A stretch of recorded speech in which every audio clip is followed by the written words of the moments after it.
Danas spremamo kolač koji me podsjeća na detinjstvo. Lažna krempita. Za početak uzmite keks koji god imate, petit, ja imam ovaj u obliku trouglića, natopite ga u mlijeko i poređajte u tepsiju. Zatim 5 žumanaca izmiksajte sa 5 kašika šećera.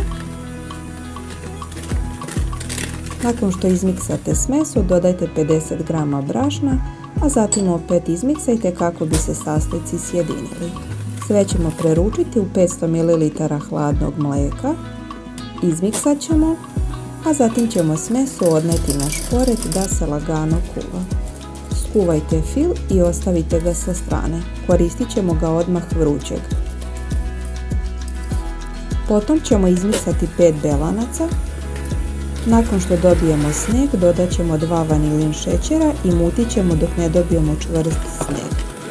Potom ćemo odmah taj šneg ubaciti u ona vruća ukuvana žumanca, sve ćemo dobro izmiješati i fil nam je gotov. Preostaje da ga preručimo u tepsiju. Tepsija je dimenzije 25 x 30 cm, zatim lijepo rasporedimo, a preko ovog fila stavit ćemo 200 g šlaga koji smo izmiksali sa kiselom vodom prema uputstvu. Nakon što ovo sjedinimo i lijepo raspodelimo, narendat ćemo i 50 g čokolade. Nadam se da ćete isprobati i da će vam se svidjeti. Do novog recepta, ostajte zdravi i siti. Prijatno!